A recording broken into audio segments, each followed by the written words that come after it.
Aujourd'hui, je vais vous parler d'un frigo. Et vous vous dites, mais avec quoi elle vient? Ben oui, même sur un simple modèle comme celui-ci, il y a pas mal de choses à savoir. Bon, un frigo, comment ça fonctionne? Je ne suis pas ingénieur, donc on va simplifier.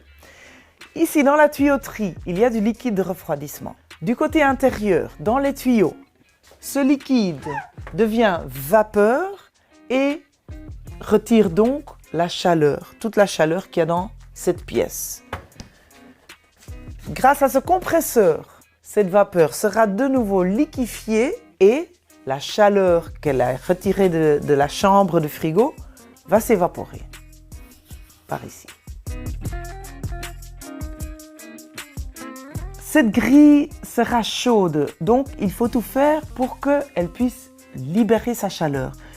Il y a quelques astuces et quelques recommandations à faire par rapport à ça. Premièrement, vous savez qu'un frigo, il ne faut pas le mettre contre un radiateur ou au soleil. Ça, certes. Mais pensez-y aussi de ne pas le mettre contre vos plaques à chauffer ou votre cuisinière. Deuxièmement, faites en sorte qu'il y ait assez de ventilation. Ne mettez donc pas un modèle comme celui-ci contre le mur, essayez de laisser de l'espace si possible. Il y a une grille de ventilation ici aussi. Ne la couvrez pas, laissez les trous libérés pour que ça puisse aérer. Si vous avez un modèle incorporé, il faut aussi soigner la ventilation et souvent on le fait avec un trou de ventilation dans la plinthe avant.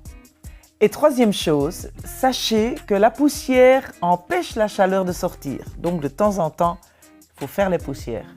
Eh bien oui. Bon, encore un peu de science, tant qu'à faire.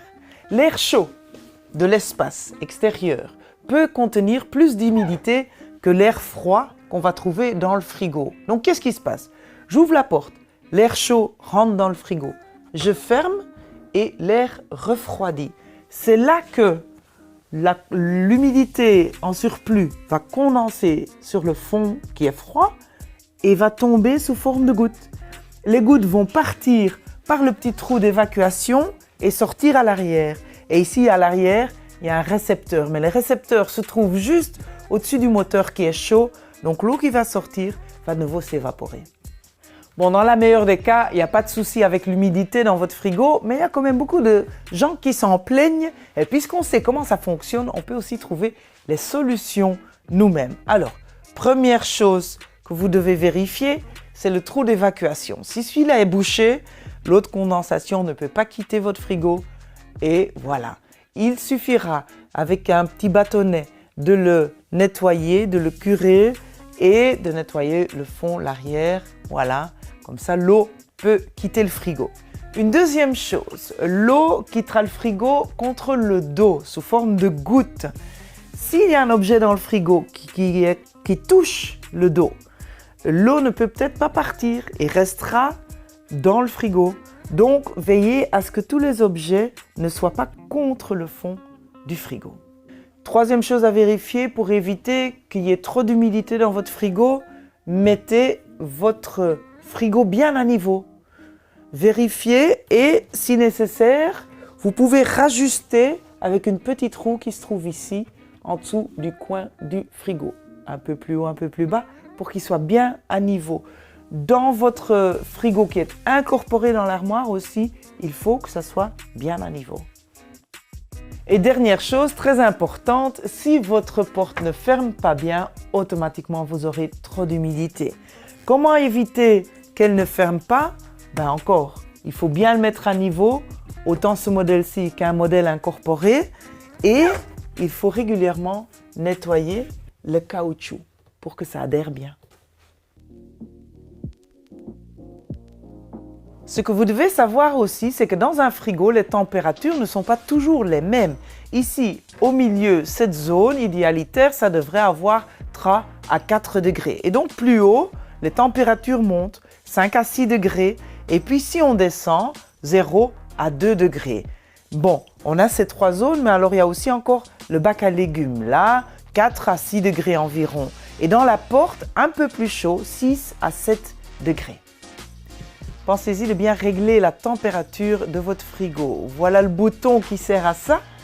Et le plus haut que vous allez dans les chiffres, le plus froid que votre frigo sera. Alors si vous allez monter jusqu'à 10, mettez-le sur 6, 7. Si vous savez monter que jusqu'à 5, mettez-le sur 3 ou éventuellement 4. Et si vous n'êtes pas sûr de la température, vous pouvez toujours utiliser un thermomètre à frigo. Qu'est-ce qu'on va conserver à quelle place dans notre frigo? Ici, c'est le plus frais, donc on va y mettre les produits qui peuvent gâter rapidement. Viande crue, poisson. Plus haut, on va plutôt mettre les charcuteries et les plats préparés, les salades, etc. Et puis tout à fait en haut, les produits qui n'ont pas besoin d'être très très froids. Par exemple du yaourt, par exemple du beurre, la confiture. La confiture, vous pouvez la mettre aussi ici dans la porte. Et ici en dessous, on a de la place qui est prévue pour les boissons et plus haut, les œufs. Alors, une chose encore, ici on met les légumes et les fruits. Sachez que pas tous les légumes ou fruits supportent les frigos. Il y a des légumes d'hiver, des légumes fruits qu'on préfère conserver à l'extérieur du frigo dans un espace sombre et froid. Et finalement, j'aimerais bien vous donner quelques conseils aussi pour ne pas gaspiller l'énergie parce que c'est important. D'abord, veillez à avoir un appareil qui est neuf, qui fonctionne bien. Quand vous allez au magasin, vous pouvez trouver maintenant des labels pour l'énergie. Choisissez pour les frigos vraiment le plus haut, le A 3 fois plus. Et il faut savoir que les frais de dépense pour l'achat de votre frigo n'est que 1/5 des frais totaux que vous allez dépenser pour conserver votre nourriture. Donc 4/5 vont à l'énergie même. Raison de plus de régulièrement, c'est-à-dire tous les 10 ans, c'est ce qu'on conseille, changer d'appareil et d'acheter un nouveau frigo. Ça ne sert à rien de le garder pendant 40 ans. Ce n'est pas une bonne idée pour l'énergie. Il y en a même qui disent tous les 7 ans. Ça, c'est à vous de voir. Pensez-y aussi de bien remplir votre frigo. Parce que quand on ouvre la porte, la fraîcheur va tout de suite sortir du frigo. Mais s'il y a beaucoup de matière dedans, il va rester frais. Bonne solution. Vous pouvez d'ailleurs rajouter quelques canettes de boisson, rajouter une deuxième, une troisième bouteille de lait pour bien mettre beaucoup de matière dans votre frigo. Mais pensez-y de ne pas exagérer parce que bien sûr, la circulation de l'air doit encore librement pouvoir se passer. Un dernier petit conseil, évitez de mettre dans votre frigo des produits qui ne sont pas refroidis. Si vous allez faire des courses, vous pouvez par exemple ramener vos courses avec un frigo box et quand ils sont froids, les mettre au frigo.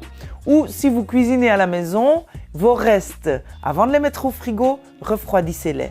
Mais bon, on ne va pas les laisser refroidir toute la nuit parce que ça, c'est pas bon pour ta nourriture. Donc, qu'est-ce qu'on peut faire? 3 petits conseils. Vous pouvez l'étaler sur une grande surface pour que ça refroidisse. Vous pouvez mettre votre pot dans un ravier d'eau froide, ça va refroidir ou encore faire des petites parts. Et tout ça, vous le mettrez au frigo. J'espère que vous aurez appris l'une ou l'autre chose sur le frigo. Si vous voulez encore d'autres conseils aménagement pour la cuisine, allez voir sur notre site. Bientôt.